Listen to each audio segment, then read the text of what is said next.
Hello, and welcome to this sixth part of our ongoing series all about psychological flexibility. I'm Dr. Richard McKinnon. I'm a chartered psychologist and coach, and I'm joined as ever by my partner in crime. Hello, folks. I'm Ross McIntosh. I'm an organizational psychologist and coach also. Great to be back discussing another one of our psychological flexibility related themes, Ross. Yeah, so which of those are we going to cover in today's episode, Richard? So we're getting close to the end of this series. Oh, stop it. Boo. But we've got a couple of really important bits to cover off. Otherwise, they wouldn't be in the framework. Yeah, and I think it's really important to pull them out as separate things. So this time we're going to talk about a concept called acceptance, and this is maybe the downside of language. That word can mean very different things to different people.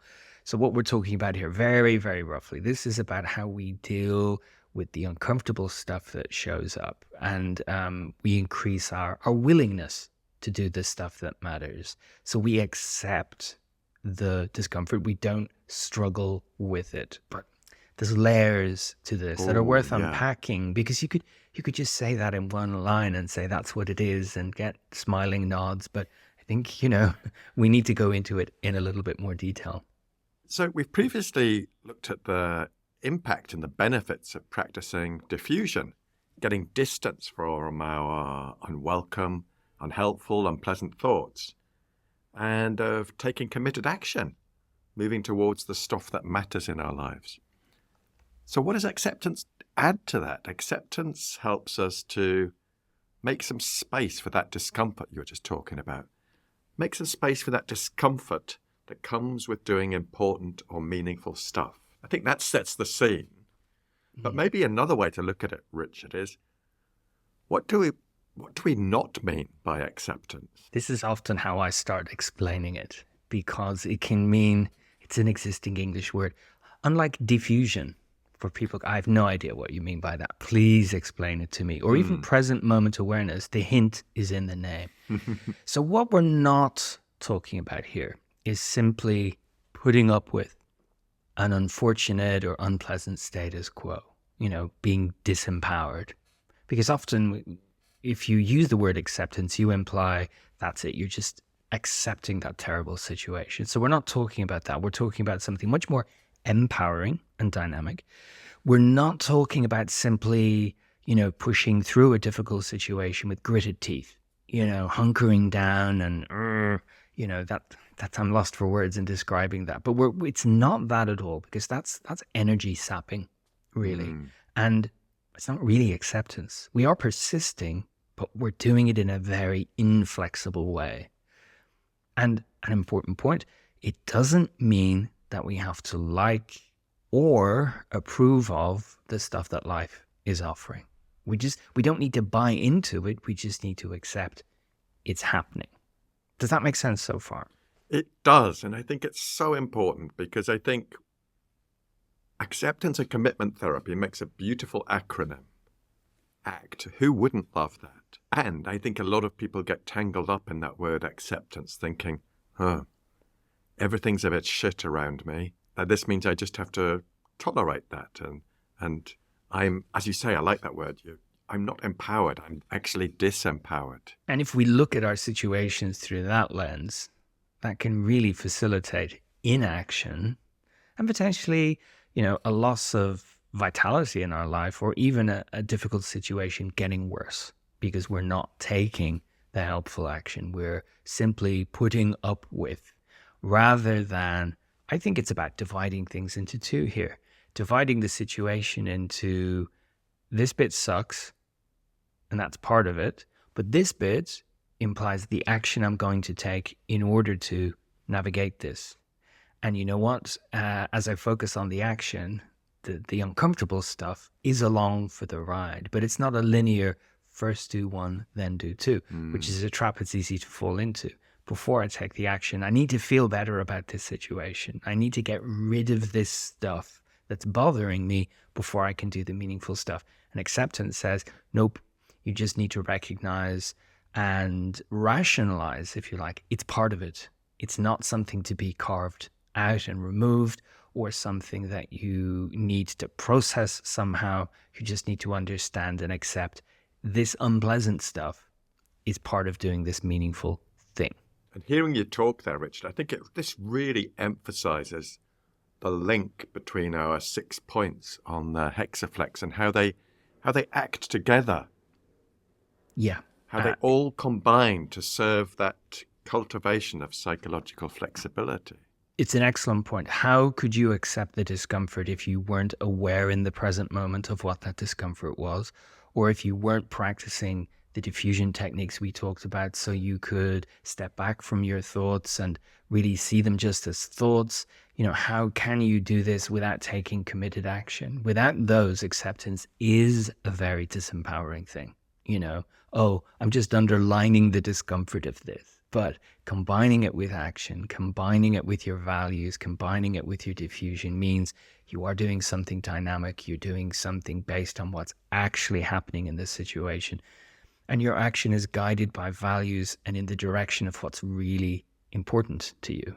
And in that sense, they're mutually supportive, and almost acceptance is defined by those other things. Looking at it in isolation, if that's all we spoke about, could be quite misleading. Beautifully put, beautifully captured there, that interaction in the hexaflex. I wonder if I might play with a metaphor, because if you think about me out on my bike, which I often think about, and I often do get out on my bike, if I'm looking around me and I see a pothole up ahead, I will think, oh, I'm going to avoid that pothole.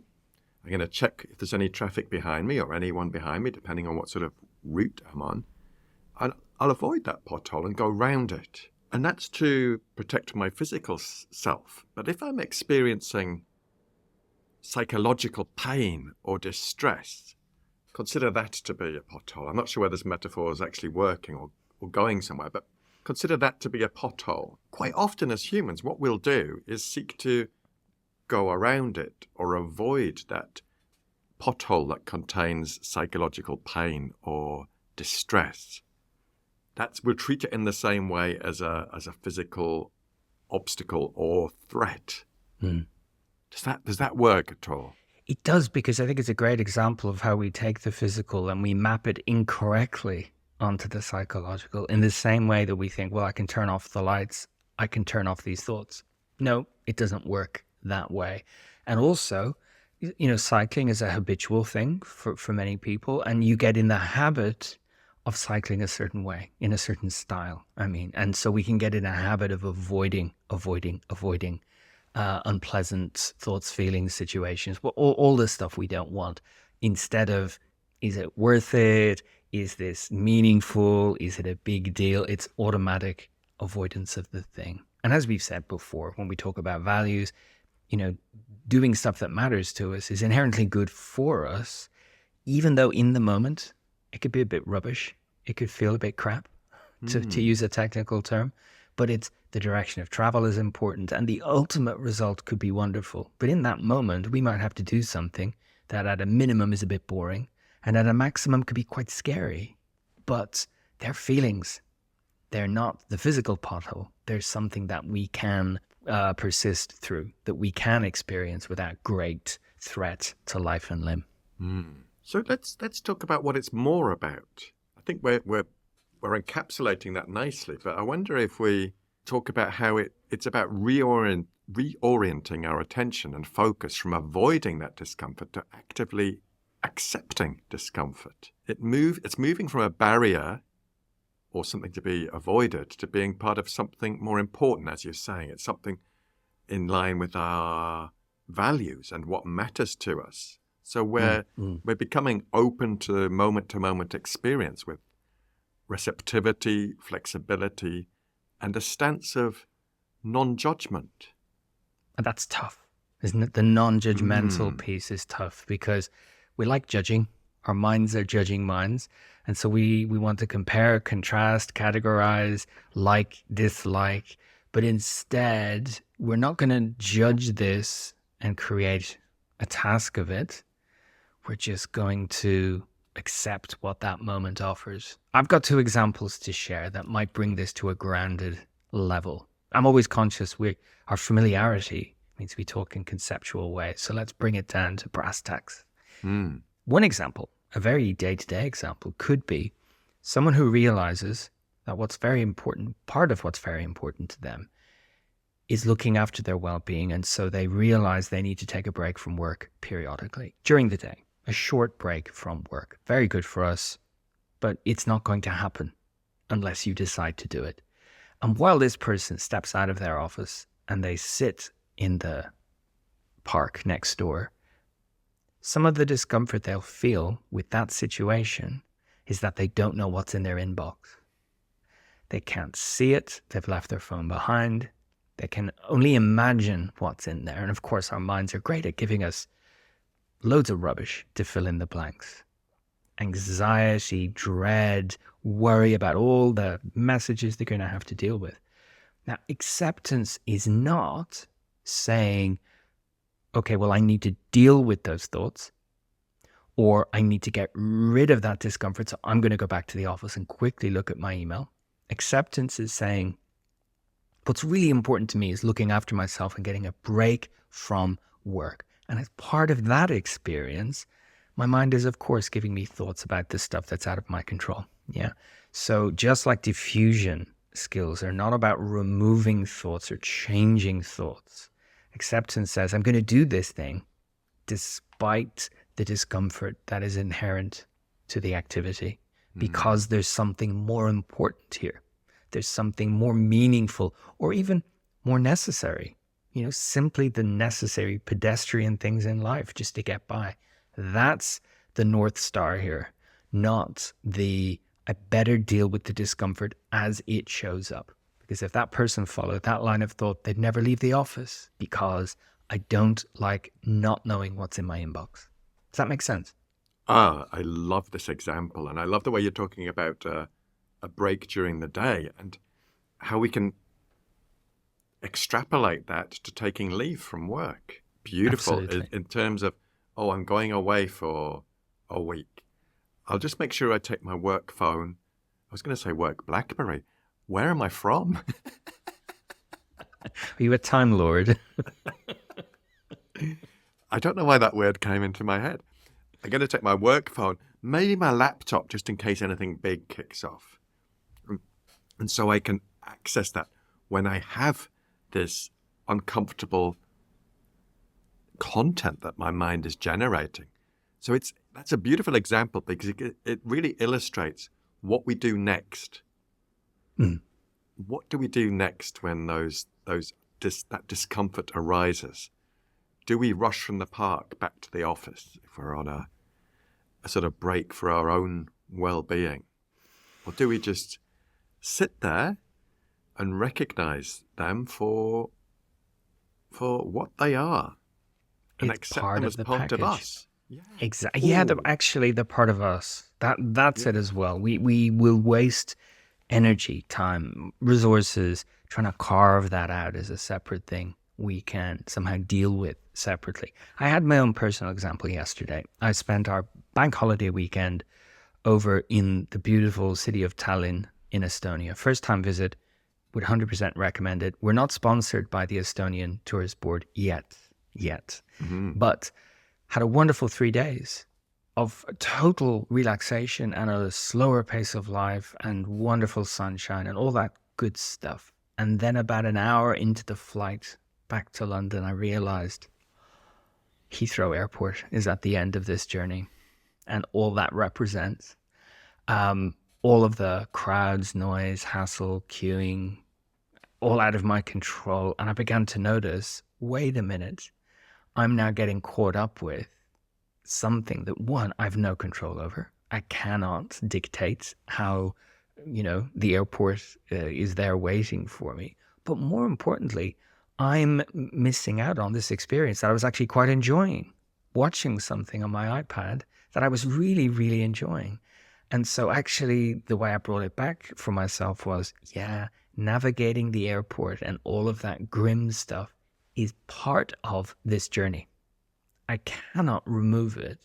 Therefore, do I want to go through the airport like a demon, or do I want to go through it as best I can, accepting all of the icky stuff that I personally really don't like about airports?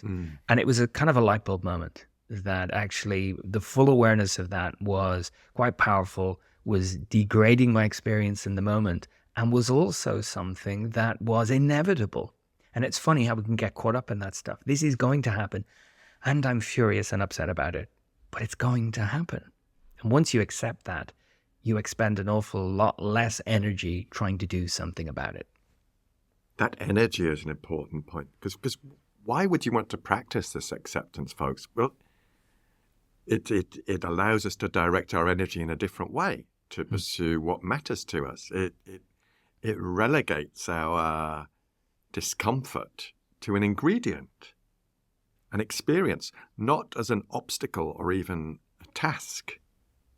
Yeah, it's that point about I don't have to deal with this before I take action. It's like as I go along, it's part of it. And, to come back to that earlier point, I don't have to like it. I don't have to agree with it. In fact, doing any of those things, they're not authentic. So I'm getting caught up with it again. Instead, it's just accepting it. I'd like to share a quote, which I think is a really nice way of looking at this, because I've heard it explained lots of different ways over the year, but it's a quotation from Steve Hayes' book, A Liberated Mind. I've mentioned it several times, but I really like this one. He describes acceptance is the full embrace of our personal experience in an empowered, not a victimized state. It's choosing to feel with openness and curiosity so that you can live the kind of life you want to live while inviting your feelings to come along for the ride. So we are bringing the whole kit and caboodle. We're not trying to live a life that doesn't include that stuff, because that way ultimately lies problems. But instead of a grimace and a grunt and a begrudging engagement with them, it's an openness to it and an acknowledgement. And once you do that, you stop the struggle with it. Once you do that, once you make space for them, you see them as part of things, not as, to return to your imagery, not as, oh, this is something I can swerve around. This is something, if I just do this, I can avoid that. Because that experiential avoidance, as we know from previous conversations, also leads to problems, leads to upset, makes our lives that little bit smaller. How do you help your clients develop this skill, Richard? In part by starting with the what it's not, like we did, to make sure we're on the same page. And again, we don't have to get caught up with terminology. Sometimes with some people, it's a visual or a metaphorical, making space for that stuff. It's in your backpack. You're bringing it with you. It's attached to you, rather than here's a puzzle you need to solve before you can do the next important thing. I like to explore with people how they have already exhibited acceptance in the past, because I've yet to meet someone who hasn't got an example of it that they can draw on. And this is in part to normalize it, to enable them to generalize from that, and to demonstrate it's not a superpower. But more often, what we're talking about is acceptance on a contextual basis. There are lots of things I can accept, and some I find it very hard to accept. So let's see what parallels there are between the two. So anyone who has persisted through an exam, an assessment process, an interview, getting a job, changing a job, they did things that involve pleasure and pain, satisfaction and discomfort. How did they conceive of it? And often many people say, well, it's like a weighing scales. The anticipated benefits outweigh the hassle factor or the fear or the pain. So of course I was going to do it. And that often gives people pause for thought. They go, oh, wow, I've never thought of it in that way. Of course I would do it, because the benefits outweigh the disadvantages. But when I look at this context we're talking about, it doesn't seem that way at all. It's about avoiding the discomfort in this situation. And then it's useful to explore, how is this discomfort different to that discomfort? And 9 out of 10 times, it's not different. It's the same thing.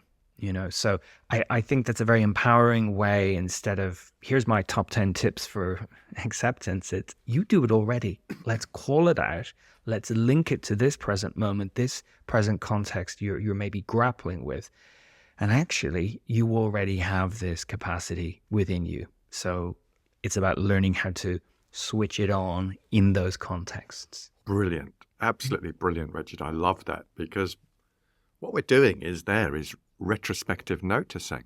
And quite often we're going through life at such a pace that we don't look back and think, oh, blimey, I did that in the face of challenges, and I was pursuing something that was important to me. So I love this retrospective noticing. Again, seeing how the different skills across the hexaflex are interacting with each other. Absolutely. Absolutely. How about you? How do you bring this to life with your clients?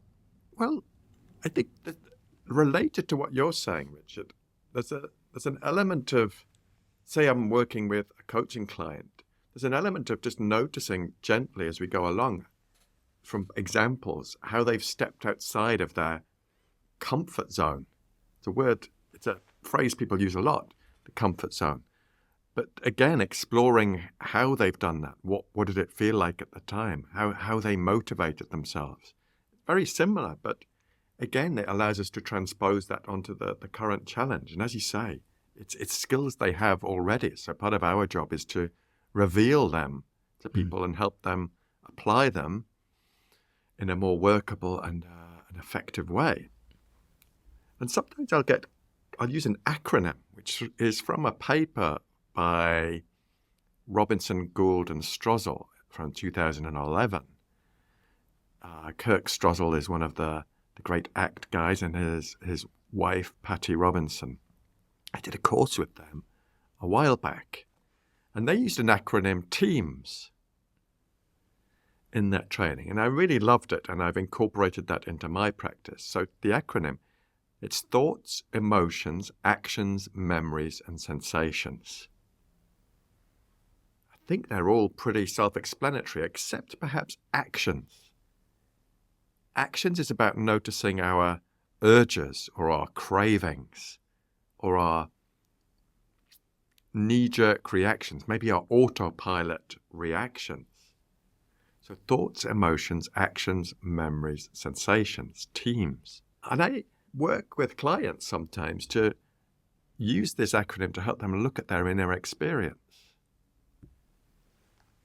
When the teams show up, what are they suggesting? What might that mean in your behavior? What might you do next? And maybe sometimes even going a little bit deeper, thinking about how you've grown up, how you've been raised, how you've been schooled. And this encompasses all of our experience as human beings, but which were you taught to suppress? Which were you taught to hide growing up, and which were more acceptable to show? And I think that lies at the heart of a book that you and me are both familiar with, the Ross Harris book, The Happiness Trap. Whereas culturally or societally, we can sometimes think that we have to be happy all the time. Turn that frown upside down. Cheer up, Richard, it might never happen. Oh, you miserable sod. All that sort of stuff. Mm-hmm. We're saying, oh, I'm uncomfortable with your sadness. So cheer up, remove that discomfort. That's essentially what we're doing, is it not? It is, and it's also its parallel cousin, if you like, the toxic positivity, that I want to negate your discomfort with a positive. So you should cheer up because I've told you something positive, which doesn't really listen to or acknowledge your point of view. So there is a Western societal bias against a lot of feelings, when in fact acceptance is about all of them. All of them are valid, but not all of them are useful triggers for behavior or even guidelines for behavior. But as experiences, we can experience them. It's fine. And act in a way that's helpful to us. Hmm. How do you practice acceptance yourself, Richard? We've said it before, we're not the benchmark, but in terms of what I do myself, I I keep it simple, which works for me. But I remember the sort of mantras: this is part of the experience, or it's all part of this experience. I can't cherry pick only the good bits of this. In other words, it's all part of it. That could be everything from ambiguity, which I find deeply uncomfortable, or waiting. I really don't like waiting for anything, but waiting while someone else does something, or waiting for news, or waiting for a result. Well, waiting is part of the experience. There's no getting away from that. Or if it's something that's uncomfortable at an interpersonal level, I remind myself that what I'm doing is doing something that really matters. And that moves it away from I'm doing something nice, I'm doing something not so nice. Forget about that. I'm doing something that matters. And it could be feedback, it could be a difficult conversation of any description, but bringing it back to that. And to echo your potholes analogy, we've talked previously about this notion of workability. We might in the very short term find that our behavior works for us, but take a step back and we realize that pattern doesn't really work over the longer term. So I explore the workability of my behavior, which sometimes it reminds me of, and we're going back into superhero realms here now, but maybe listeners will remember, viewers will remember that disbelieving Thor face from one of the movies. He keeps pulling this really face, and I have this kind of mental image of, yeah, that's fine. Oh, is it really? I'm avoiding that, or I'm downplaying that, or I'm just telling myself stories about it. So really, no. And this is one of the most important things with acceptance, to my mind: honesty. We have to be honest with ourselves that actually a course of action is in line with our values, or is for the benefit of us or other people in this situation. Otherwise, we can buy into those stories about not this time, next time, or, oh, it doesn't really matter. I don't need to say my piece, give my feedback, try and get that new job. So if we are honest with ourselves about how we're dealing with thoughts and emotions, and also the impact of our behavior, we're then, I argue, better able to see the discomfort as being part of the package, rather than the focus how we make decisions. Does that make sense? It does. It makes perfect sense, and I love that honesty, because we can kid ourselves. I think most humans are very good at that. That's part of the problem with having a mind, and we can do all kinds of mental gymnastics to avoid certain actions or certain thoughts and feelings, we think. And the honesty is, we've been here before. It didn't really work very well last time. What about you? It's great, because you make me think. I was talking to a fellow ACT practitioner, professional, yesterday, and we're thinking about running an event, and we're talking about how we might do that. And this person was quite keen to put dates in, and I was very resistant. And I kind of pressed pause in the meeting and said, can we just explore this a moment? Because I'm noticing my real resistance to putting dates in, and I'm not sure what that's about. Is it kind of functional for me? Is it the building blocks that go, let's do this bit first and this bit first, then looking at the landscape, then we put the dates in? Or am I just being avoidant and not wanting to be tied down like the free spirit that I am? And it was so useful just to be able to have that conversation.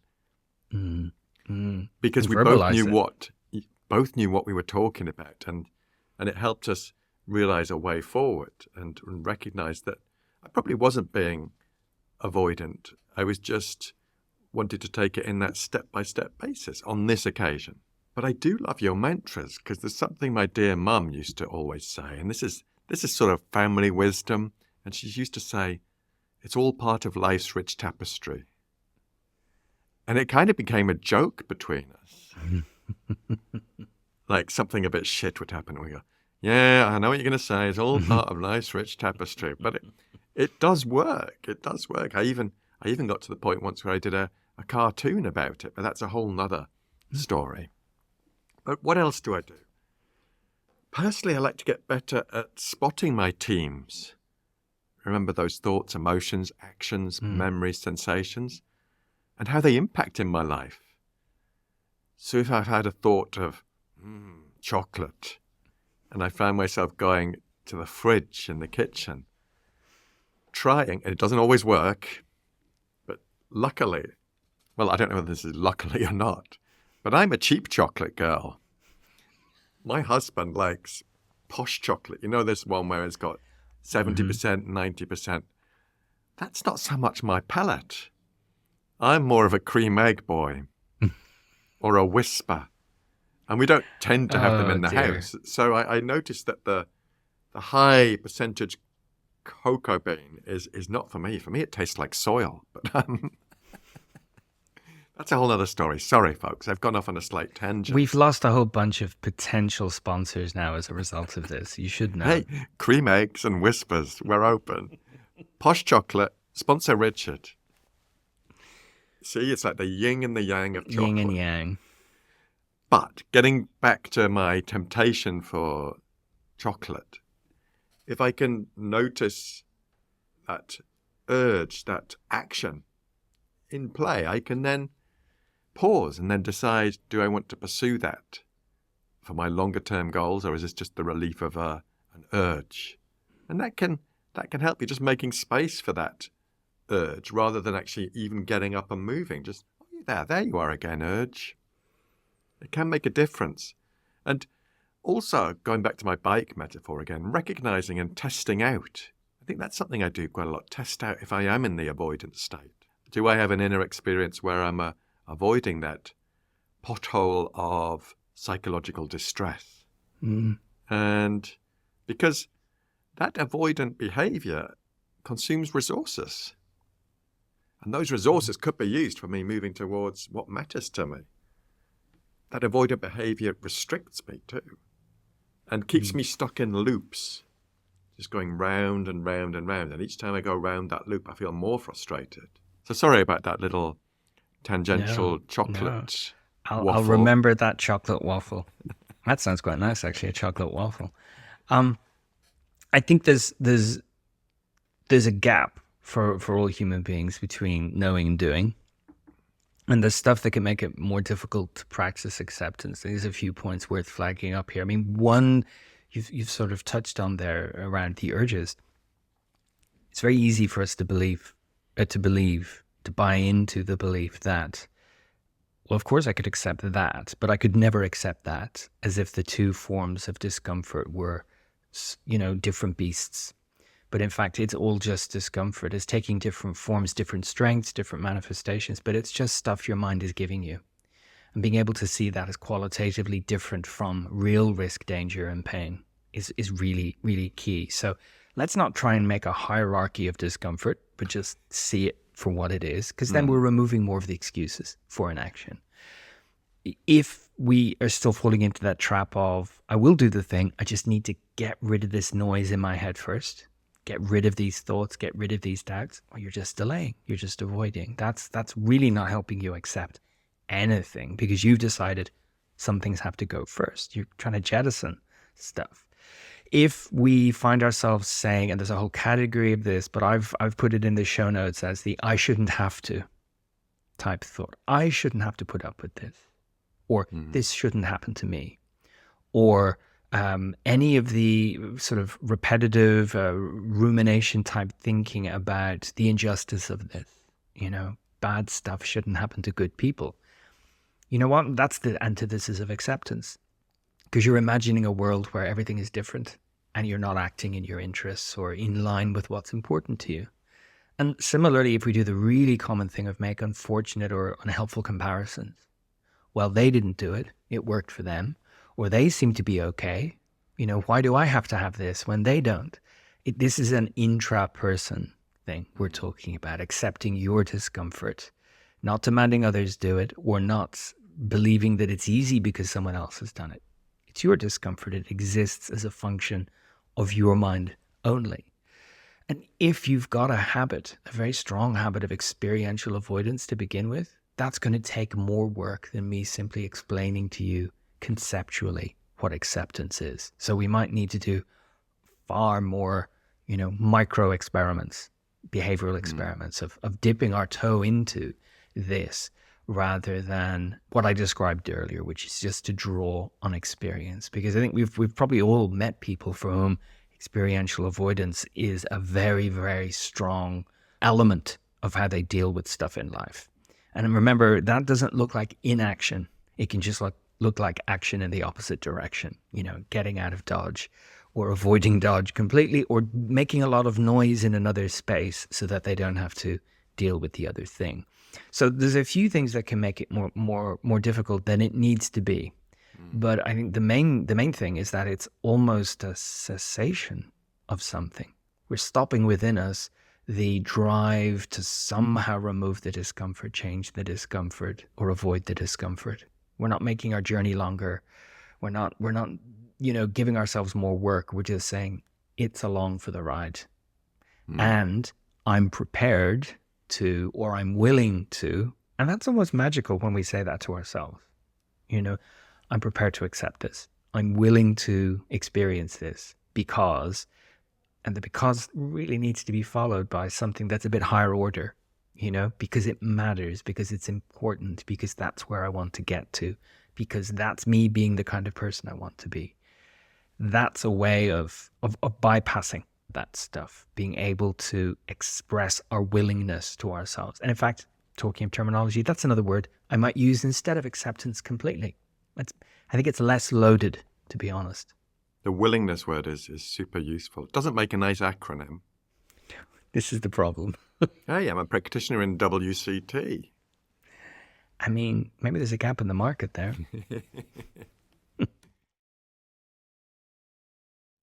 Richard, would it be useful to do a little recap, do you think? How people can make a start with it? This is a tough one, though, isn't it? Right? Because we said at the beginning, this is often a bit of a throwaway mention, when in fact it's really integral to us doing more of the stuff that matters. And that, as we were saying before we actually pressed record, I found this preparing for this episode, I found this a really interesting exercise, reflecting on acceptance, what it means, how we can practice it. Because you're right, sometimes we can lose a bit of sight of it. And it's so important for part of the processes that go together to form ACT. And we run the risk of treating it or approaching it in a kind of a mechanistic way.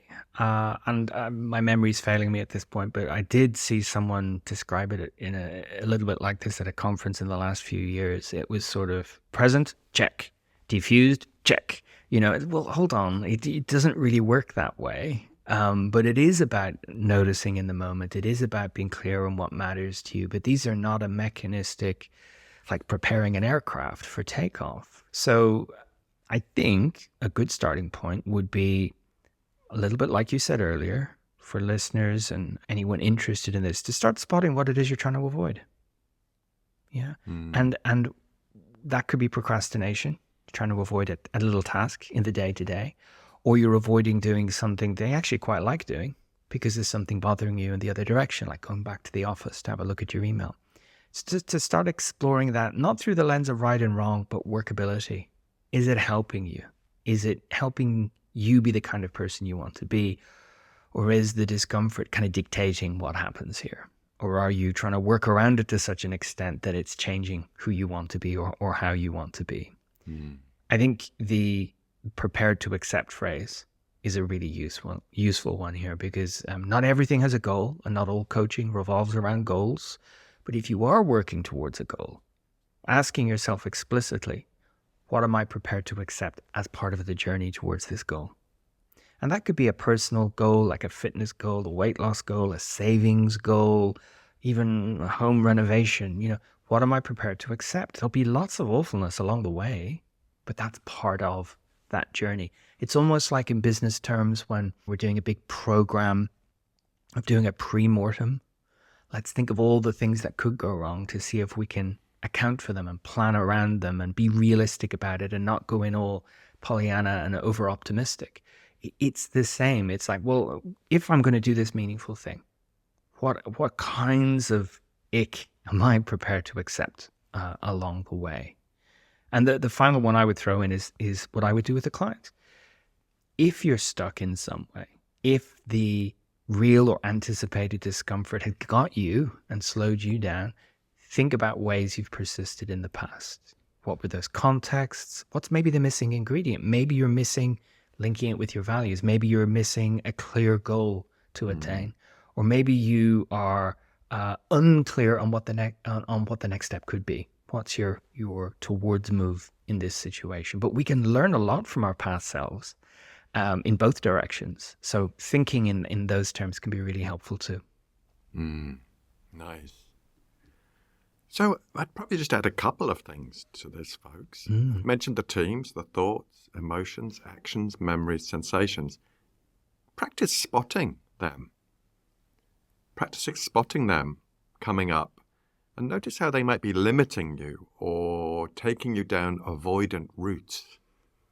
And as you said earlier, being honest with yourself.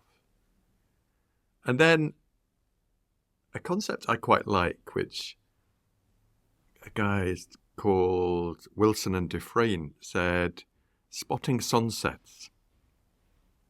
Thinking of something in your life that you're trying to fix or solve, like your body, your anxiety, your unhelpful thoughts. And what if it was there like a sunset? Instead of a maths problem, what if it was like a sunset to be observed and enjoyed? Not something you need to put energy into and solve it like a quadratic equation. And think about what can you appreciate about how it is. About perhaps other elements of it that are beautiful in their own right. And treating it as if it's that sunset. That's lovely. That's not one I've come across before. I think that's a really nice way of putting it, because it's all about perspective then, isn't it? Rather than finding a solution, it's just something to be experienced. That's a really, really nice way of summarizing the whole point of acceptance. We're not doing something to it. We're just taking what's offered and appreciating it as part of a human experience, even if we don't like it. So what are we going to cover next time? Because it's our last but one episode in this series, but it's the last of the jigsaw pieces of this model we're talking through. We're going to be taking the role of our self-concept into account in all of these skills. And what does that mean? It means about the stories we tell ourselves and how these stories can sometimes get in the way of what matters. Another fascinating component and skill, and something that can really get in the way. If you're enjoying this, or if you're perplexed, or something in between, we would love to hear from you. You can drop us an email. You can email me, podcast@worklifepsych.com, or email ross.peoplesoup@gmail.com. We're going to pool all these messages. If you've got questions, examples of how you're putting it into practice, challenges you're facing in making it work for you, or anything else you want to know about this, you can send us an email. And remember, the resources that accompany this series are freely available on the website. You can find them at worklifepsych.com/psychological flexibility. We add to that all the time. Ross, any final words of wisdom to throw into the mix before we wrap up? I don't think so, Richard. I think we've given it a good going over. Good going over. I love that. All right. Join us for the next episode where we talk about self-concept and its role in all of this. But until then, thank you very much for listening. Bye for now, folks.